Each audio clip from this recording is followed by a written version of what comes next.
Hola, Victoria. Hola. If you didn't guess it, today we're talking about language. For us, Spanish, because we moved to Barcelona from the States, but for anyone who's moving abroad and going to somewhere where the native language is not English. Yes, and also not just Spanish, there's also Catalan because we're in Barcelona. Oh yes, we got double languages who we were not familiar with. Double struggle. Yeah, so it's a pretty big topic when you move. I mean, that's like not just culture, but language is a big piece. So if you're not moving to a country that speaks the same language as where your native is or where you grew up, it's different. And if you're coming from the US, like there's different levels, like there's so many countries to choose from, especially if you're going to Europe. But one of the things is like there are places even within the countries that speak more English, less English. But if you're looking for like only English, you have like 3 places you can move to. Like that's it. True. You don't have many options. And I would say the Nordics too. Like Sweden, Norway, Finland, they actually speak a lot of English, and even in like Denmark, I would say too.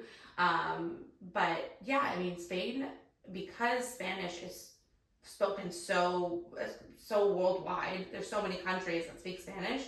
I think that it's a little bit different than some of the other countries where like their language is only spoken in their country and they might speak a bit more English otherwise. But regardless of that, I think these are all the topics. Like being a native English speaker is a bit different because I would say in the US, we focus on English and we don't learn languages until way later on, whereas I know there's a lot of jokes on Instagram about Europeans saying they only speak like 5 languages.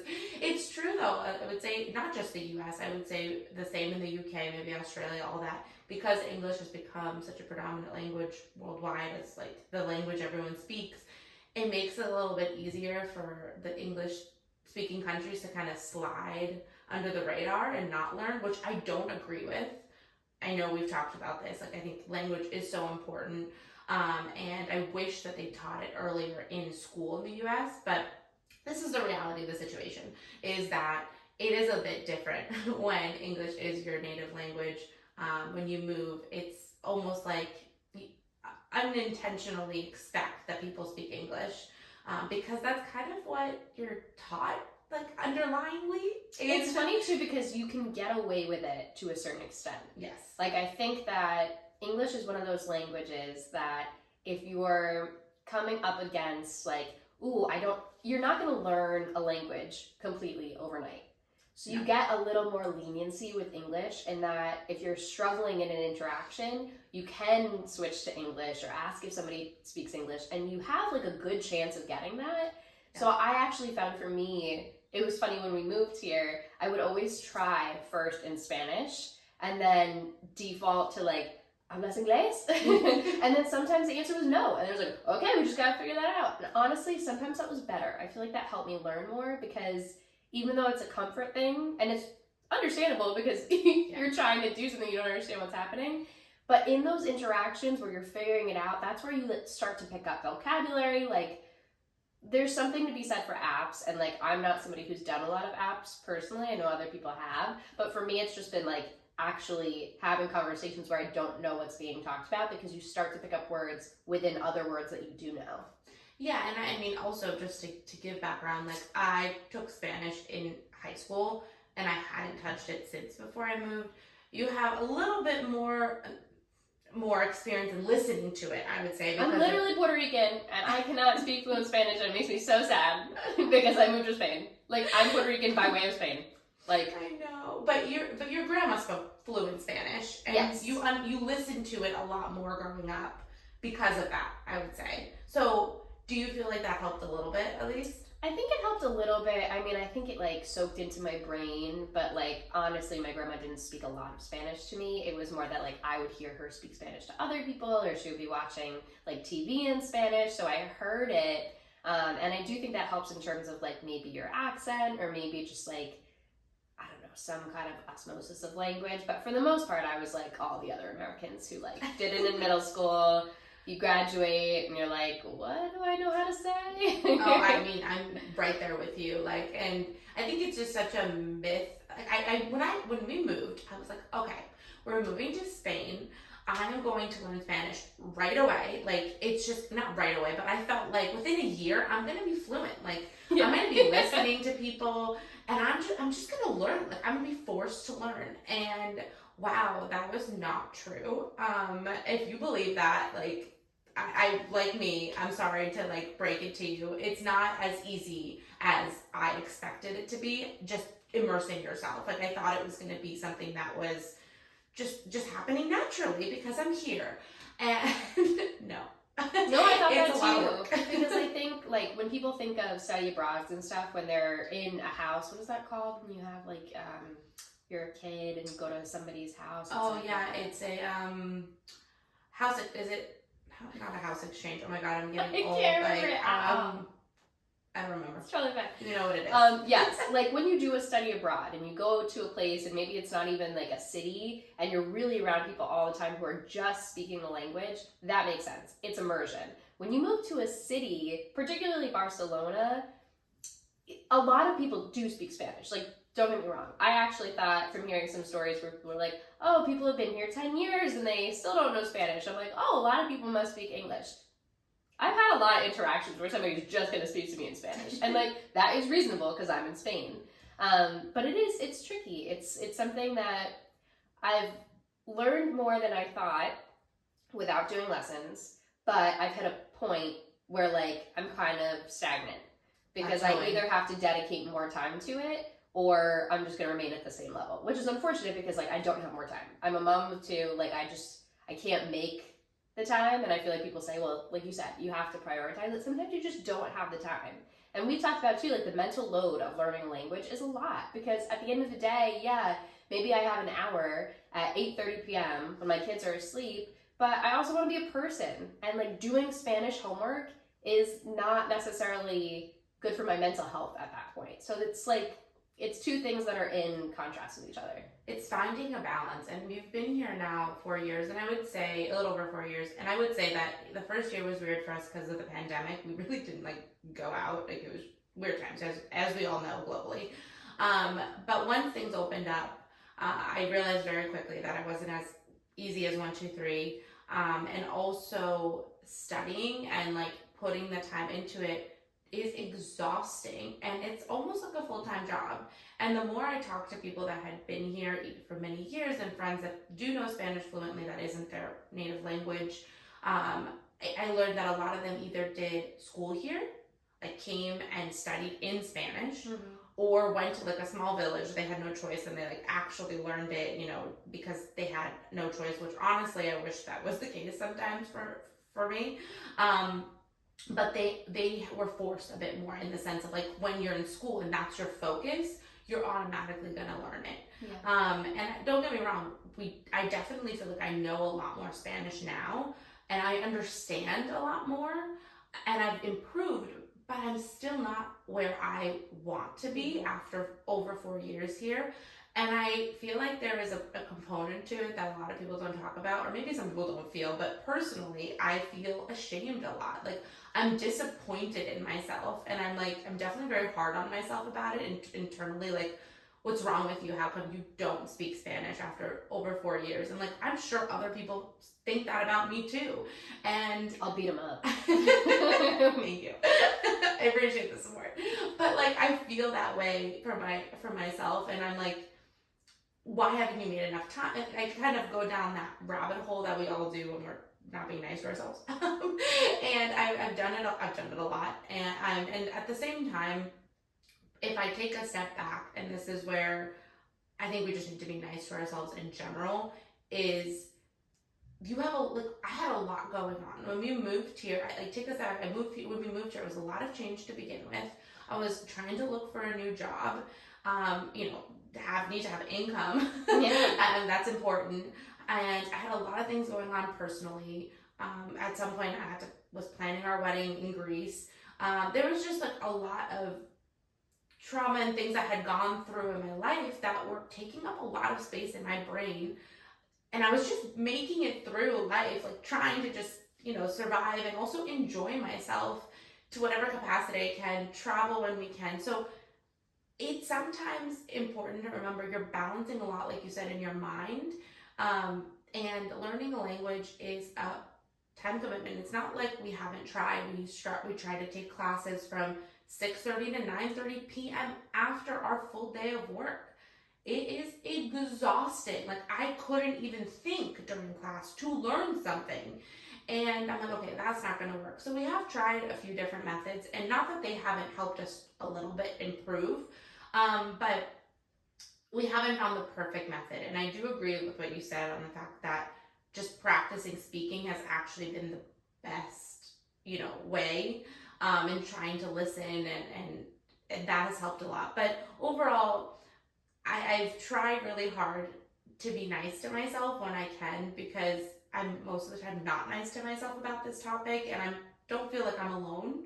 Like, a lot of people feel that way, and some people have been more successful than others, but I think it's okay if you're feeling like disappointed in you. Remember that, take it step by step and try to be nicer than I am to myself. Well, first of all, yeah, be nice to my best friend, because she's great and she's smart and she's doing a lot.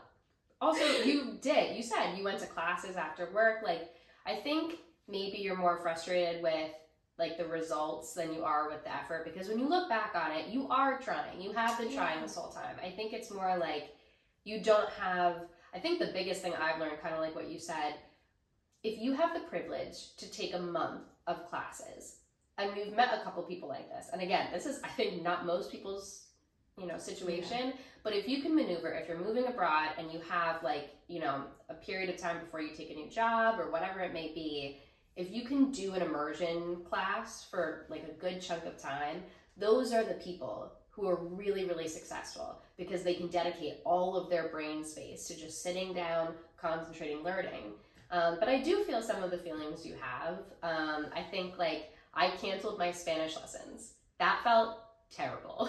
I felt like trash, because it's important to me to learn, but I was only taking them once a week, and honestly, I said to my teacher, who was wonderful, I recommend her to everyone, but I said, I don't have the time to practice what you're teaching. So while this 1 hour each week I'm learning things, I know I could be learning so much more if I had the time to really sit down and every day dedicate a little bit of time to it.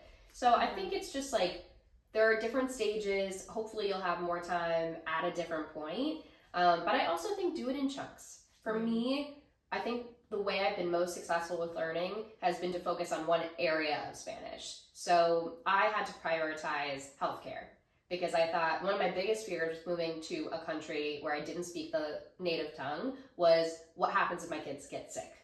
How do I handle that situation? Mm-hmm. And I know that people might say, well, hospitals have translators, but like, if you're in an emergency situation, even if it's not an emergency and you're just freaked out, the last thing you want to do is not understand what the doctor is telling you when it comes to the care of your kid. So, first thing I did was prioritize healthcare Spanish. And that I would recommend, either you could do it yourself, but honestly, if you can have somebody do a one-on-one lesson, that was like the best money I spent, with a Spanish tutor, 1 hour, and she was like, let's go over anything you would possibly have wrong with you, all the body parts, because I think also like part of middle school Spanish is like, you're learning how to say head and like nose, but there are things that you don't know, or like, I didn't know that throat would be different than neck necessarily. Like, I do know it in English, but you don't think about that when you're like, oh, I know what this means. So that I have practiced. And in situations, like I told you the other day, I went to the first appointment for my kid that I spoke completely in Spanish. And I was so proud of myself. I think that's a really good point, is small wins. Because that's awesome. Like, I remember you telling me that, and that's so awesome, and feeling so like accomplished. I had one conversation, it was fully in Spanish, I actually understood it. It's a big deal, and I've had those moments too, where I'm like, I just made it through that interaction in Spanish, and Chris will come back and is like, I had a whole interaction in just Spanish. And yes, we're not fluent, but that's a success, and that's where I think giving ourselves grace and being proud of the small wins is really, really important, because it's a journey. Mm-hmm. And I think, like you said about the healthcare, is a big deal. I mean, I don't have kids, and I can only imagine it's more heightened when it's for someone you're trying to like keep alive and take care of. But even for yourself, like, I learned how to make an appointment, and like making like those phrases are really important. I did prioritize trying to find English speaking doctors, which I have been successful in, because even if I was better at Spanish, there is something to say about your health and making sure you truly understand, even if you speak the other language, you want to make sure you understood it. And I do that too. I would say to people, that's kind of like a hack. Like, find somebody who speaks both languages, and then you can practice, but then you have like a backup of knowing that you can understand the care. Because I've had situations like that too, where I went in and I was like, I'm speaking in Spanish, and then I was like, I'm so sorry, like, can I make sure that I'm understanding this with someone who speaks English? Because at the end of the day, like, they understand too, it's a medical thing. Yeah. It's not like you're picking a lamp. Like, 100%. You're talking about health, yeah. It's really important. And I think that brings another point is, don't be embarrassed to ask for help in certain situations, because like a medical situation is really important. And I've been lucky, like I had a friend when I had a medical thing be like, if you need anything, give me a call and I will translate for you. And I actually ended up asking her, and she called, and I understood actually what he had said to me, and I thought I got it, but just having her confirm that I understood it was a relief, because I had to do something and prepare for the next appointment. Yeah. And I wanted to make sure I was doing the right steps, and that's very nerve-wracking. If you understand something wrong, it could go real wrong. Yeah. So I think that I used to feel guilty about taking up someone on their offer to help. But ultimately, especially if you build a community or if there is a translator, sometimes you're better off being a little uncomfortable and asking for help than not understanding and causing a bigger problem and whatever it is. So I think I had to come to terms with that feeling of guilt and being like, okay, what can I do myself and I can figure it out, and what really do I need support on, and ask. Don't use someone for everything. I don't recommend that, but in certain situations, will you be my translator friend forever? Like in certain things, and I had to overcome that feeling. So that's the reason we talk about community and friendship. Like, I would do the same thing for someone else, like for my friends. So why can't I accept that help on the other end? So I think that's a really important, like, it's not a hack, but I guess it's a tip. It increases closeness too. I think people want to feel wanted. And I think if you're showing up for people in other ways of friendship, you're not using them. You know what I mean? You're just creating a closeness that you're vulnerable enough to ask them, hey, I kind of don't know what I'm doing. Could you help? Yeah. And they're more than willing. So I think, or if they're not, maybe you just understand something more about the boundary of that friendship, and that's okay. But I do remember one of the things you told me, even when I visited for the first time, and it always stuck with me, and now I recommend it to everyone. You were like, why don't you want to speak Spanish? Because it was like ordering something. Like, I just didn't want to say any Spanish at all. I wanted to, because like, I want to make other people feel comfortable, but I was so scared and intimidated. And you were like, just very deadpan. You were like, I don't understand. You were like, but you know some Spanish, so why don't you want to say it? And I was like, I feel awkward. You were like, no one cares. I was like, that's true. Remember, no one cares if your Spanish is bad. No one cares if you say something wrong. Like, it's true. The worst thing that happens is there's an awkward pause. And like, you can live with that. It's not going to be the end of the world. And honestly, it builds a muscle. Learning a language is building a muscle. Yeah. And the muscle is not only the language itself, it's in being uncomfortable. And it's in being vulnerable, putting yourself out there, trying new things.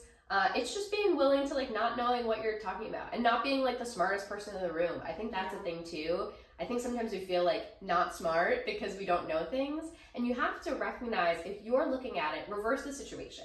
If someone was talking to you in an accent in English, wouldn't you be like, wow, they can say so much in English and they know a whole other language? That's what you're trying to do. You're that person. Be proud of that. And I think when we talk about, being disappointed or not knowing as much Spanish as we'd like, the difference, I would say, for us is we always try.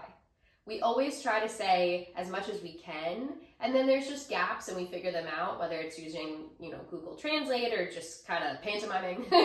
But like, if you do make an effort to speak as much Spanish as you can, that's very different than coming into every store and just talking in English and expecting somebody to understand what you're saying. I agree, and definitely, we both definitely try our best to the capacity that we can.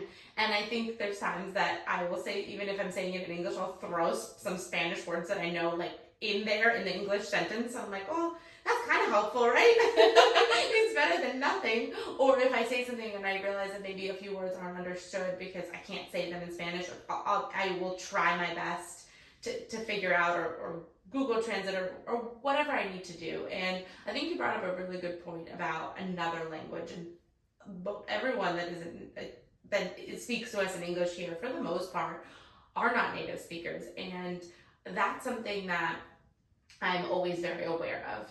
And if anyone is trying to speak to me in English, and it isn't like as comfortable for them, but they obviously speak better English than I speak Spanish, I'm so grateful, and I will slow down my speaking. I will be very attentive. I will do my best to like use my hands to figure out how to communicate. I do not make anyone feel bad about making a mistake ever. Like if I understood what they said, it doesn't matter. Like it doesn't matter if they said something wrong, because how many times have I said something wrong? Many. And I think I'm really great at apparently giving advice. Sometimes taking my own advice is a whole other ballgame, but I also get nervous speaking sometimes and making mistakes, and maybe I've gotten more okay with it because I've been here long enough and I'm like, well, here I go. But it is scary. It is a scary thing to put yourself out there, to not necessarily, you want to say something right. I also, both of us we're talkers, and when we understand, I want to be part of a conversation, and if I understand something, I want to respond, and I feel like a really excited dog, I really want to say something, my dog's looking at me for to play with the ball, that's how I feel. I'm like, I want to say, I want to speak, and I get so excited, and then I don't know, and I'm just when you're like a deer in headlights, you just stop and stare. That's how I feel a lot of the time, because I understand more than I can say, and I'm just like, that's so true. Extroverts trying to speak in another language is something to watch. We are definitely having an internal battle, trying to process, okay, I have something to say about this. What is the conjugate? And they're already in a different conversation. Panic. I'm like, I'm so excited. And then it doesn't come out, and you know it's what's sad. funny though? I also think this is one of those things where everyone has a very different experience moving abroad, because you found a group of friends for the most part who the shared language of all of the expats is English for the most part. I know it's not true for everyone, but that I think is a very different vibe. And I've even noticed it because now I'm friends with your friends. And I feel so much more comfortable, versus at school, I have had a really hard time with that, because I know that all of the parents are talking in English to accommodate me, and they're so kind, and I really appreciate it. But at the same time, I see the switch. I can perceive a difference when they're talking to each other. They can make more jokes. They seem more at ease, and then I feel guilty because either I'm forcing them to speak in the language that they're less comfortable with, or I miss out on the conversation. So I think that I've had a lot more success practicing Spanish with strangers than I have people I want to make friends with, because you want to be yourself, and I'm not funny in Spanish. I'm just not. I'm barely getting by. I'm barely out here surviving. And that's hard, because when you make friends, I think one of the biggest things that bonds people is humor. Yeah. And I can't tell a single joke in Spanish. We're going to learn phrases. Just jokes. Yeah, you're just going to become a stand-up comedian in Spanish. Spanish. That's how we get it. But it's hard. It's really tough. And there's also phrases, I do speak another language, and I think this is another thing that I was like, oh, because I speak Greek, I'm going to be you're going to learn Spanish so quickly. And don't get me wrong, it has helped me with the accent. It's funny, I've been told by a few friends of mine that when I do say Spanish words, I sound more Greek than American, which is not a bad thing, because the Greek is more similar, the accent-wise, the way they speak and the sounds and all that to Spanish than English is.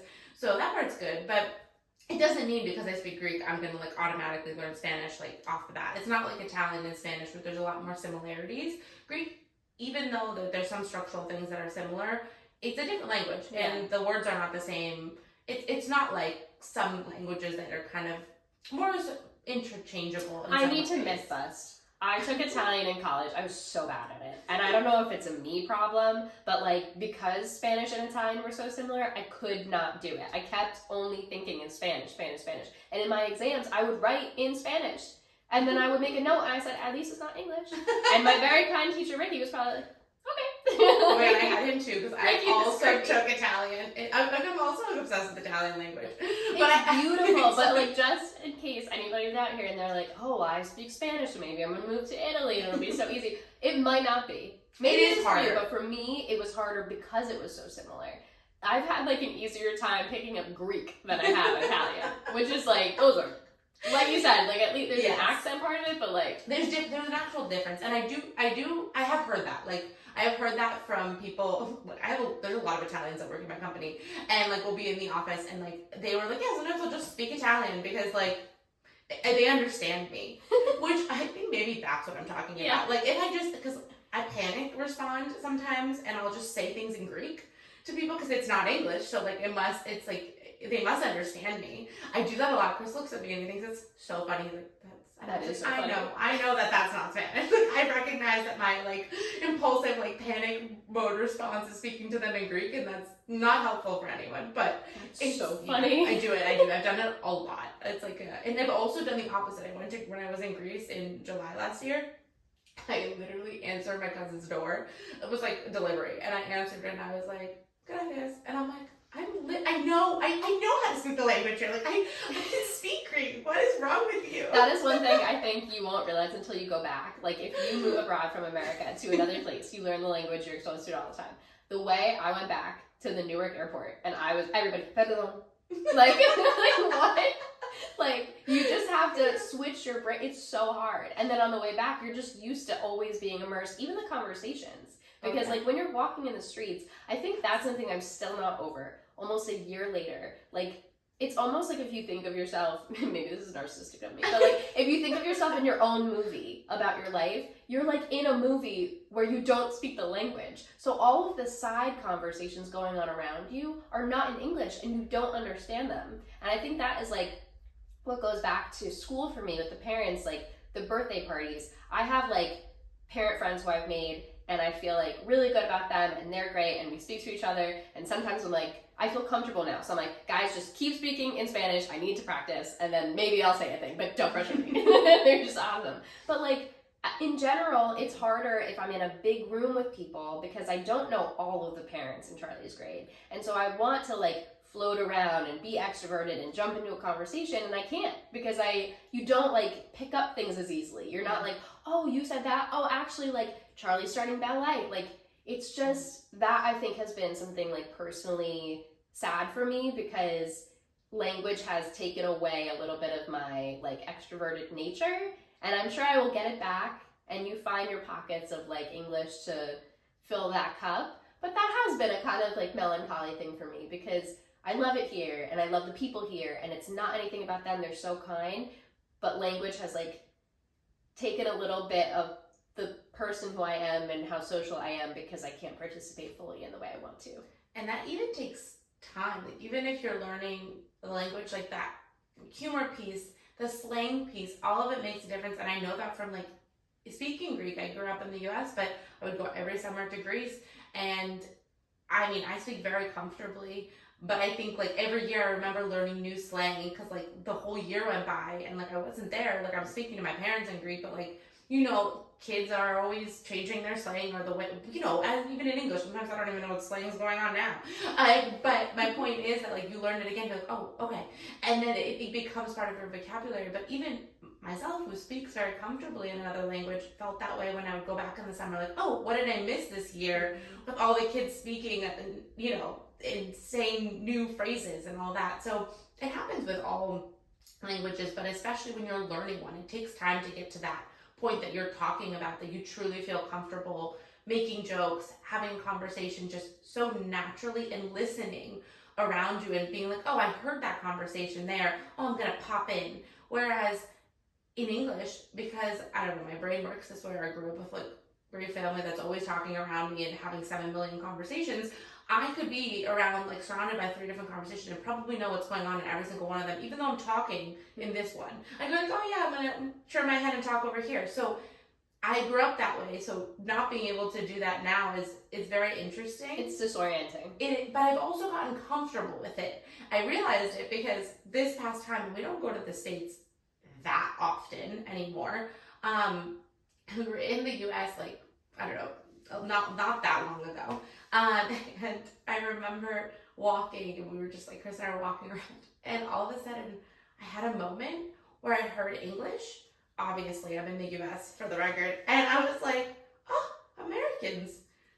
And literally turned to Chris and I go, oh my God, Chris, I just had a moment where I heard English, said, oh, Americans, and then processed, of course I'm hearing English. I'm in Massachusetts. But because I'm so used to being like, oh, English as like a pop of a language that feels weird to me. That's so funny. That I had it in the US. No, like, even though I'm in the US and know that that's what I should be hearing. That is true, because every time I'm walking down the street and I hear an American, I'm like, like, it's just, I have like a radar for it. I'm like, ah. So it happened to me there, but it's even funnier because we went to the gym. We went to like a Planet Fitness. Like when we were there, we just did like the free day they have, and there was a lot of people speaking Spanish, and I felt at home. Yeah. And Chris and I were like, yeah, this feels very at home. Like just hearing Spanish around, because a lot of people in the US speak Spanish, so they were speaking Spanish, and I'm like, oh, that felt so just like natural. That's so you can tell that like even though we're not fluent and like languages, but I've started to feel comfortable. Even if I don't always understand, I've started to feel comfortable with that being my surrounding and not feeling weirdly like home. More so than hearing English. It was the first time it's happened, for the record. Interesting. Okay, so 3 years from now, I'll check in and see if I feel that way. It was a very bizarre thing. Both Chris and I felt that way. We were like, oh, that feels very like natural and at home hearing Spanish around us. Interesting. Mm-hmm. That's so nice, though. That must be, I mean, I also think that's a testament to how much you guys consider this home. Like, you've built a life here, and I think there's a whole episode to talk about like the first year abroad, but we're coming up on like the anniversary of that for us, and I think it's so much goes into that, and there's a lot that you grow and things change, but like it's a lot to process. And I feel like at 4 years you guys have just like done a lot, you've lived a lot, you've made community here in a different way than us, because our community is like still new and little and fragile, and you guys have like actually put down roots, which is different. It feels different. Yeah, it definitely is different. You guys are in a different stage, and I do remember being in that first year stage. It is very overwhelming. It still feels uncomfortable, new. It's still, you feel like a fish out of water. Even though you're loving a lot of things, you still feel disoriented. And it takes a while. Like, there's still times that I'm like, oh, well, I don't know what that is. But I've gotten more comfortable with the unknown. I know a lot more, but I've been more comfortable with what I don't know. And I also think the community thing is very big, and feeling that makes you feel like you have a home here. And it starts, the longer you're away, the more you start building and feeling like here is home, whereas you don't know what your life would look like back home. I think you're still so close that you remember it. It's not that I don't remember it, it's just that life looks a lot different if we did live at home right now or moved back. It wouldn't look the same as it did 4.5 years ago when we left, beyond the pandemic. But it looks a lot different. The same people aren't there.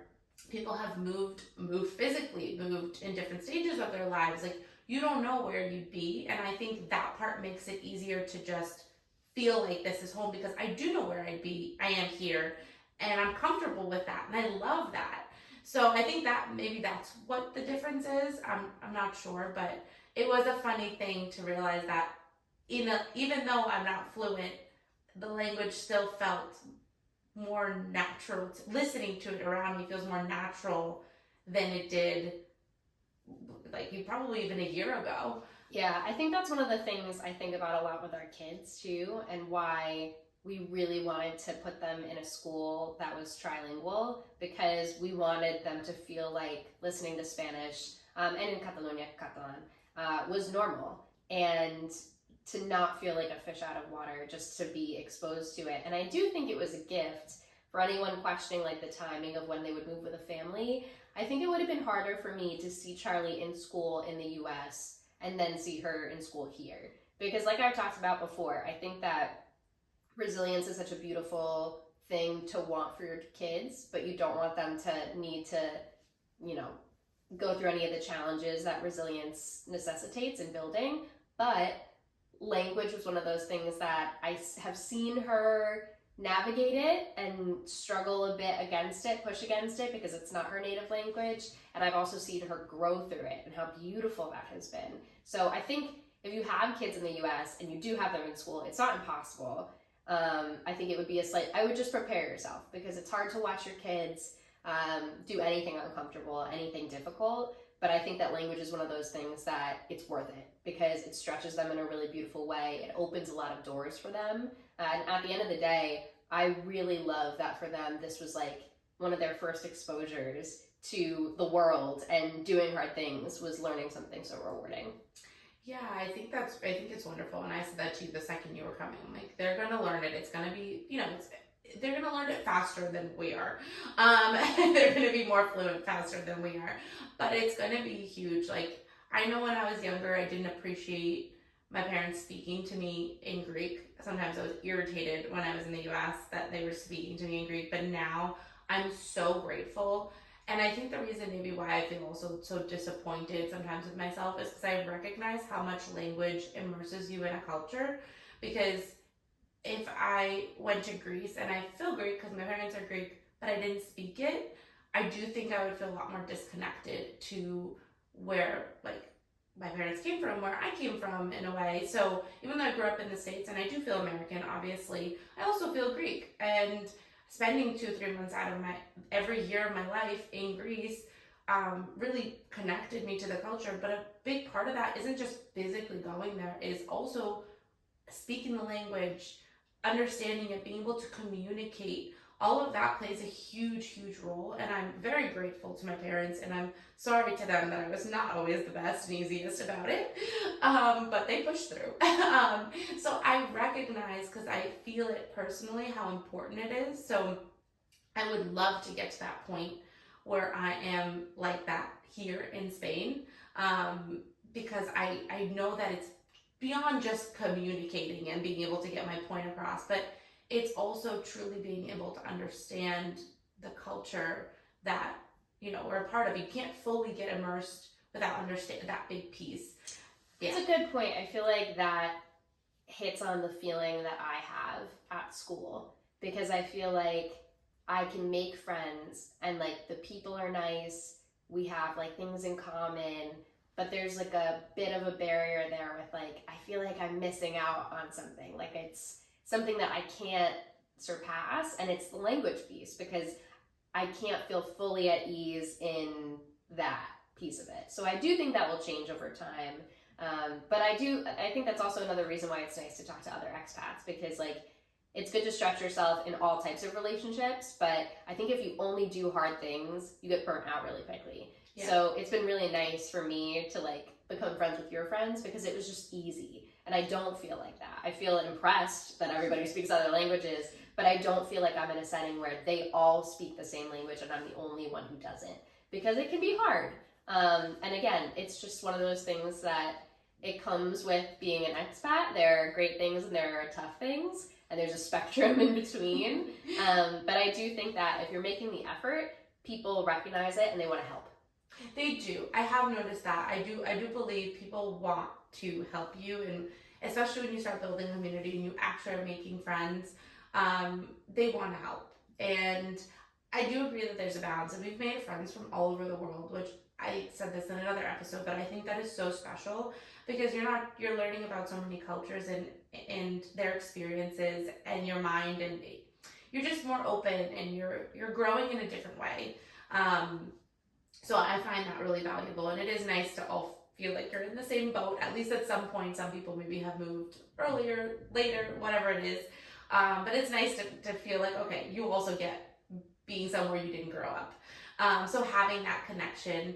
And I also think there is something to be said about making friends, and we haven't done this as much, making friends with people from where you were from. So like in our growing up in America, like it is meeting Americans, like, oh, there is a level that you're connecting on a cultural level because you remember, stupid little jokes, or that makes sense only if you grew up in the US. Same, I'm sure, anywhere.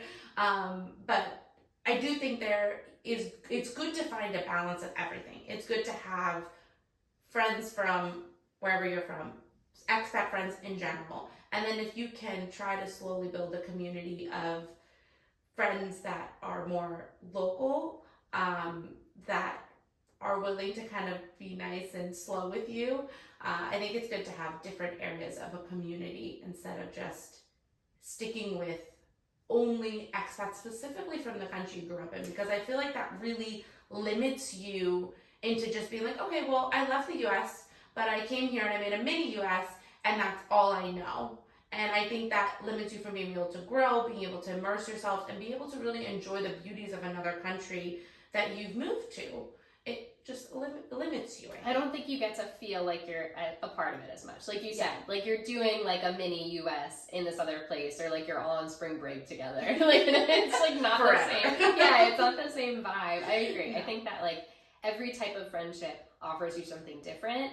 And don't get me wrong, anytime an American wants to talk to me, I'm like I get so excited, because I do feel like that immediate kinship in some ways. Not to say all Americans are alike, because we're not, but like there's something that's like, I see this in you, which is like immediately nice to have. But on the other side of that is like, I do feel more connected to Barcelona when I make friends that are local. It's just a different, wonderful, beautiful feeling. And I feel more like I'm making a home here versus I'm bringing home to here, my previous home to here.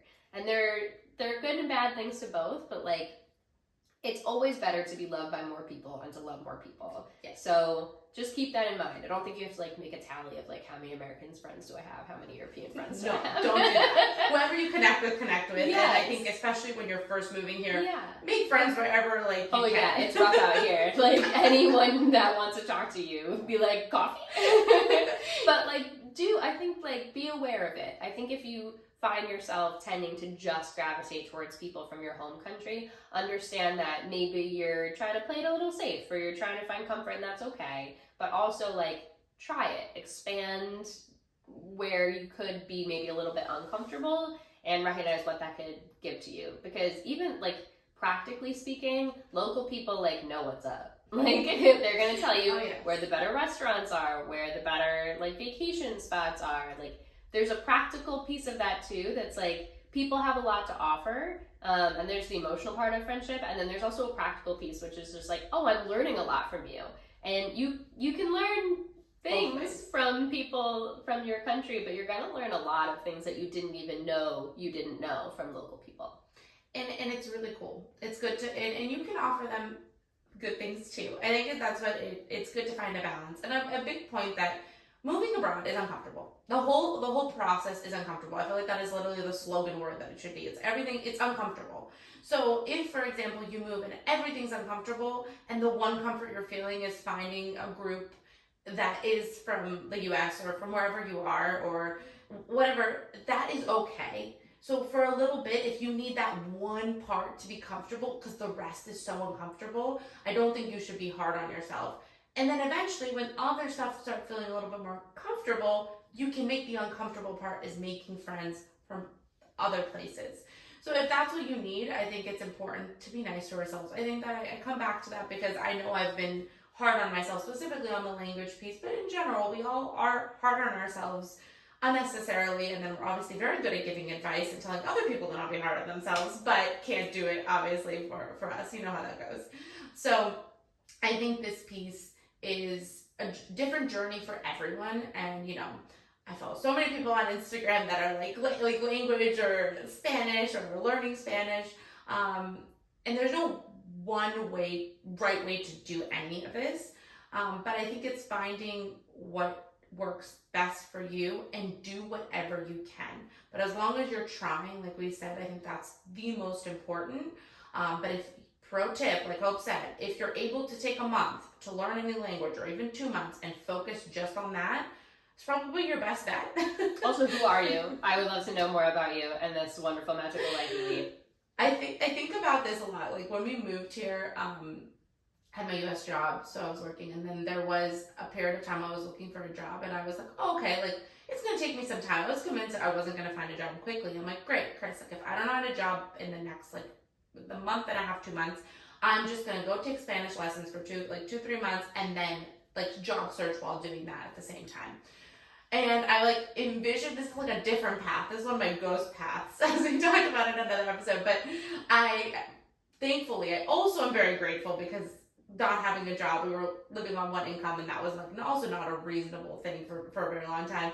I found a job within like maybe 2 months of being jobless, which was awesome, and I'm so grateful. But part of me is like, oh, could have had just that 1 month or like 2 months of just Spanish and like really immerse myself. So, if you have the opportunity between jobs or whatever it is and can put some money aside to do that, they also have, and I learned this recently from a friend, that some are free, at least in Barcelona. Like there is a university, I don't remember which university it is, but they offer free classes. You have to like apply, and it's pretty competitive. I thought it was just in Catalan.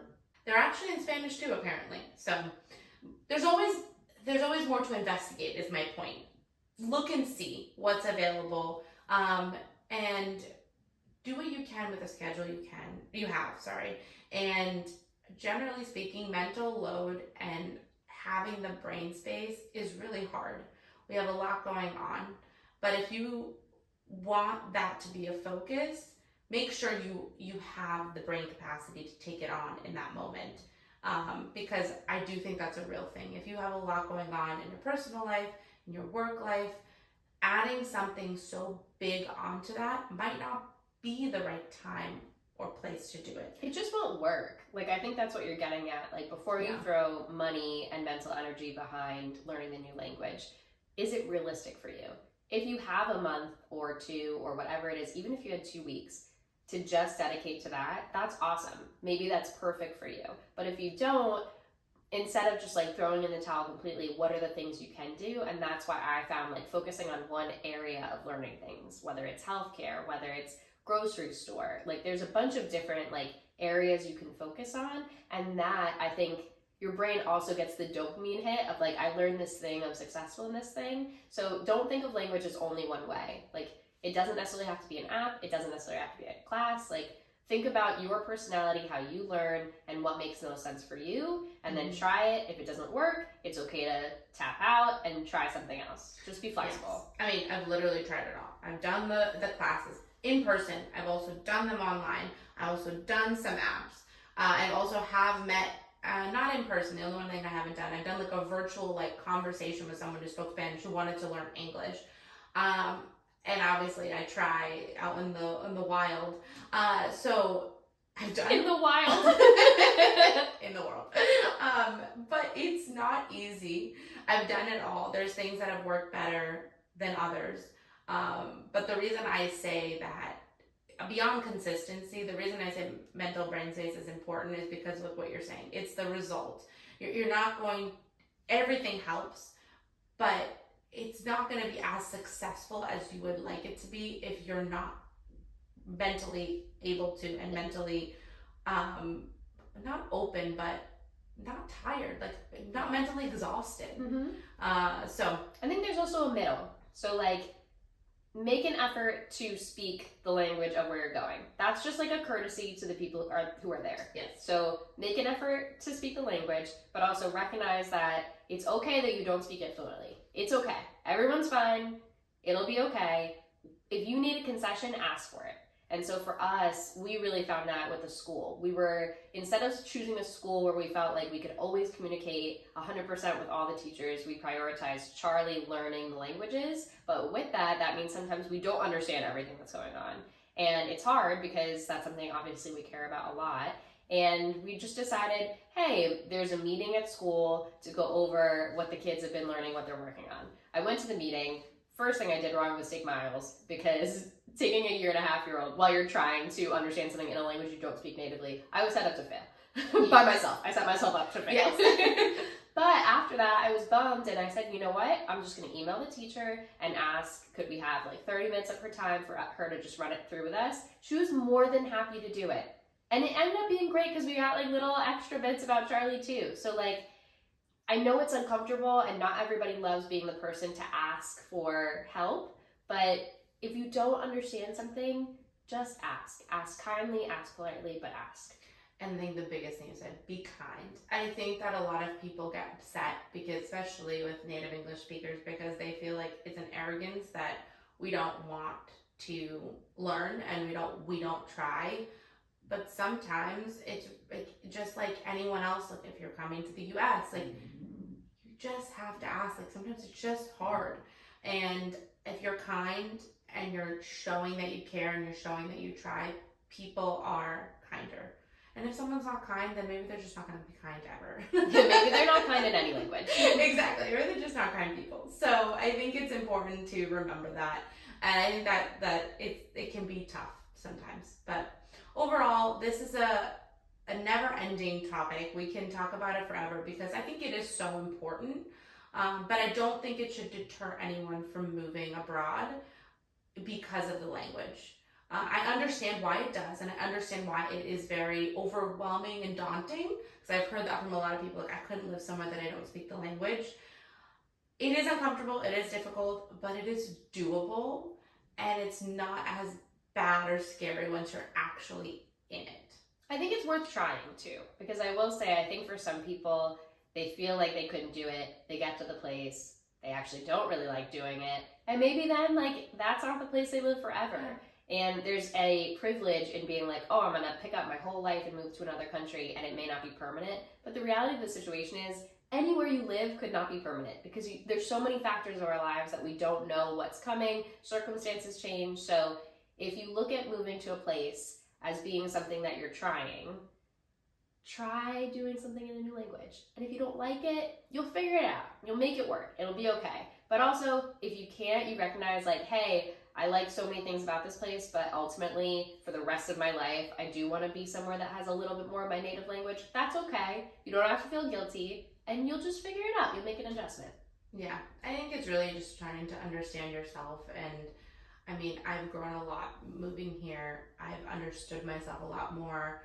And the more you push yourself out of your comfort zone, the more you grow, one. And two, the more you get in tune with yourself, I think. I've learned so much about myself with how I deal with like uncomfortable situations or places where I don't want to be, I don't know what to do, and how I handle it. I think it's you learn about how you handle certain situations, and if you're like, oh, I like the way I handle that, or oh, I could work on that one, and I think that's really the biggest part. We've talked about this so much about growing. It's easy to stay stagnant when you just do the same thing all the time. Doesn't mean you have to move to grow, for the record. You can grow and be uncomfortable in your own country as well. But I think it's just another way, is my point, to be uncomfortable. Don't let it stop you, is what I'm trying to say. Language is a great test of how you react to uncomfortable situations. For sure. If you want to learn more about yourself, go to a place you don't speak the language and try. See how you are with strangers. If you're trying to ask for things, like, you will learn a lot about yourself, and it's worth finding out what that is. And you're traveling. Try when you travel. 100% when you travel. I think that's the biggest thing. Even if you're not moving abroad, learning a few phrases and using that in the places you travel, people react to you so differently. Like, every time I've gone somewhere and I learned how to say thank you, please, like, it's a noticeable reaction from people because they care. Yeah. It's really the effort behind it. Because, again, it's a kindness. That's what you're doing. You're extending a kindness to say, you don't have to use the mental energy to understand me. I will use the mental energy to try to speak to you. Yeah, I think it's important. But traveling is we love to travel. Chris and I travel all the time. And, yeah, we always try. Even in Japan, where we were, like, fish out of water. Like, it was an incredible place. We loved every second of it. And they shouldn't speak English, but they don't speak a lot of English either. His Google Translate, we did so many things at any point to really try to communicate and be like kind, or we tried to, you check out the culture, you see how people are acting, and you act the same way. You don't want to be, not inappropriate, but like, you don't want to be doing something that you shouldn't be. You want to be respectful. Yeah, respectful. That's the word I was looking for. Respectful. So yeah, I think it's all a combination between culture, language, but I'm very happy we talked about it. Thanks for listening to today's episode. If you're enjoying the show, we'd love if you consider subscribing and leaving us a 5-star review. And for more content, you can find us on our YouTube channel or on socials like TikTok, Instagram, or Facebook at either Your Favorite Exes or Your Favorite Expats. We'd love to hear from you, so feel free to tell us your thoughts in the comments, DM us, or shoot us an email at yourfavoriteexpats@gmail.com.